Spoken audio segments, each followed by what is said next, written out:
छात्रों, आज most important topic के बारे में अध्ययन करते हैं जो कक्षा 12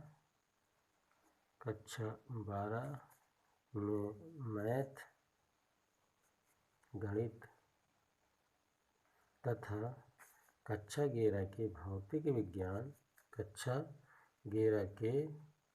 विज्ञान से संबंधित है। वो अध्याय आपका है सदिशों का गुणन।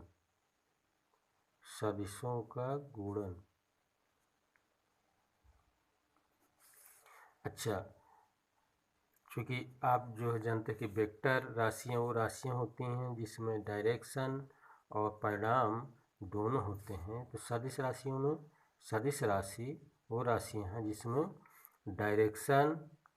डायरेक्शन तथा मैग्नीट्यूड दोनों होते हैं। वो सदिश राशियाँ हैं। जिस तरह आपका वेग है, त्वरण है, बल है, आवेग है, संवेग है, विद्युत धारा क्षेत्र, ये सारे सब जो है आपकी सदिश राशि के अंतर्गत आते हैं। इसी तरह आपका अदिश राशियाँ हैं। अदिश राशियाँ हैं जिसमें मात्र मैग्नीट्यूड होता है या परिणाम होता परिमाण मैग्नीट्यूड होता है और डायरेक्शन नहीं होती है। जैसे आपका चाल है, दूरी है, एक्सेट्रा। तो अब हम इन दोनों सदिशों राशियों का गुणन के बारे में विचार करते हैं। क्योंकि एक अदिश राशि जो सदिश राशि है उसके ऊपर एक बाण या तीर लगा करके प्रदर्शित की जाती है। जैसे आपका एक सदिश ए है और एक अदिश है। सदिश और अदिश का गुणा हमेशा अदिश होता है। सदिश और अदिश का गुणा हमेशा सदिश होगा, नंबर 1। दूसरा, जब हम दो सदिशों का गुणा करते हैं, जैसे आपके दो सदिश हैं ए और एक से दूसरी सदिश है आपकी बी। इन दोनों सदिशों का जब हम गुणा करते हैं तो इस गुणा करने के दो प्रक्रिया हैं। नंबर 1 डॉट प्रोडक्ट या आदिश गुणा। डॉट प्रोडक्ट क्या बोलते हैं? आदिश गुणन या स्केलर मल्टीप्लिकेशन। दूसरा है आपका क्रॉस प्रोडक्ट। डॉट का मतलब बिंदु लगा करके जब गुणा करेंगे इस तरह। और क्रॉस प्रोडक्ट या सदिश गुणन या वेक्टर मल्टीप्लिकेशन। इसको आप क्रॉस लगा के इस तरह गुणा करेंगे। तो गुणा करने के कितने मेथड? 2 हैं, एक डॉट और क्रॉस। आप इन दोनों डॉट और क्रॉसों के बारे में विवेचना करते हैं। तो डॉट जैसे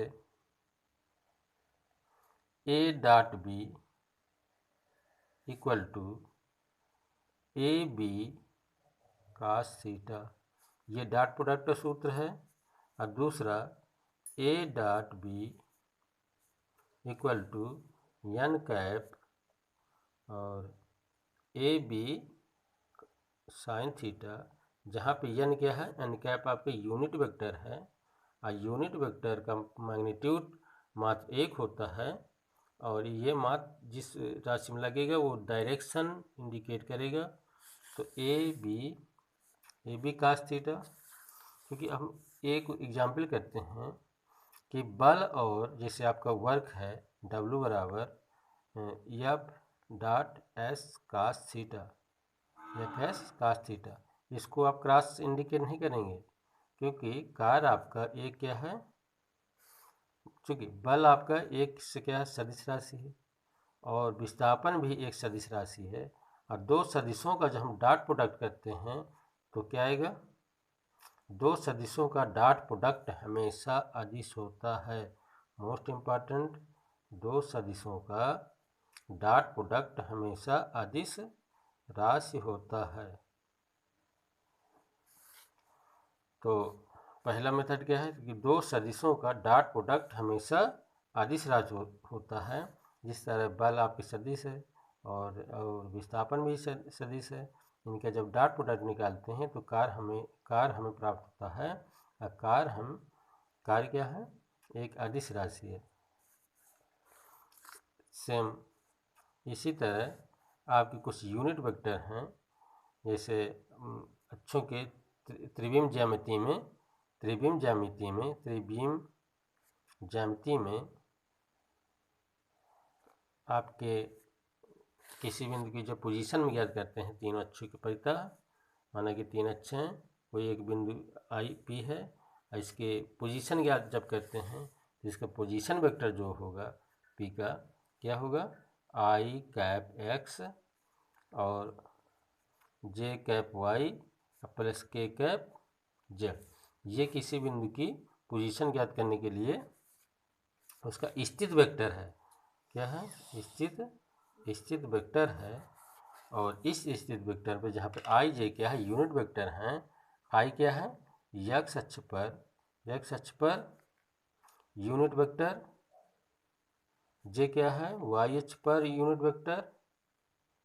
इसी तरह जेड आपका क्या है, और के क्या है, जेड अक्ष पर यूनिट वेक्टर। ये यूनिट वेक्टर जब लग जाएंगे तो उसकी डायरेक्शन इंडिकेट करने के लिए प्रयुक्त की जाती है और इनका मैग्नीट्यूड मात्र 1 होगा। यूनिट वेक्टर का मान जो आप निकालते हो, अगर किसी यूनिट वेक्टर निकालें ए की, तो ए कोई वेक्टर राशि है और इसके मैग्नीट्यूड का जब भाग कर देते हैं तो इस तरह आपका इसका मान 1 होगा और ये आपका इंडिकेट करेगा unit vector. Unit vector indicate करने के लिए उसके ऊपर एक कैप लगा देते हैं तो यूनिट वेक्टर 1 हो जाएगा। तो इस तरह होगा। आप अध्ययन करते हैं, क्योंकि जो आपके चैप्टर में है गुणक के बारे में अध्ययन करते हैं। दो सदिशों का गुणन मोस्ट इम्पॉर्टेंट मैथमेटिक्स में कक्षा 12 में तथा कक्षा 11 के फिजिक्स में। तो ये जैसे कुछ फार्मूले हैं, याद करिए। जैसे आई स्वगुणन और परगुणन अध्ययन करते हैं। स्वगुणन और परगुणन दो सदिशों का डॉट प्रोडक्ट हो या क्रॉस प्रोडक्ट हो, उनका स्वगुणन और परगुणन के बारे में विचार करते हैं। दो सदिशों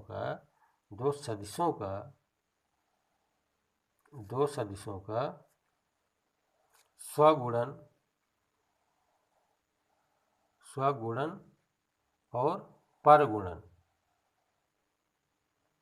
जैसे आपका यूनिट वेक्टर है, यूनिट वेक्टर के स्वगुणन के बारे में विचार करते हैं।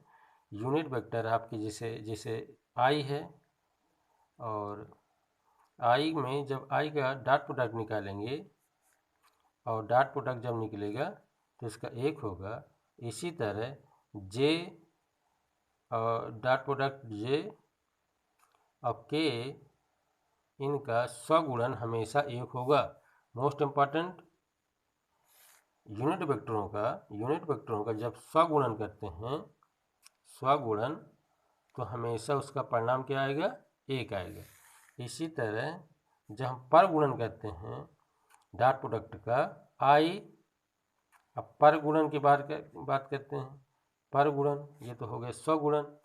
परगुणन में जैसे आई का गुणक कर दें हम जे से, आई डॉट जे या जे डॉट के या के डॉट आई, तो इसका मान क्या आएगा, 0। डॉट प्रोडक्ट की हम बात कर रहे हैं। मात्र डॉट प्रोडक्ट के लिए सूत्र हैं।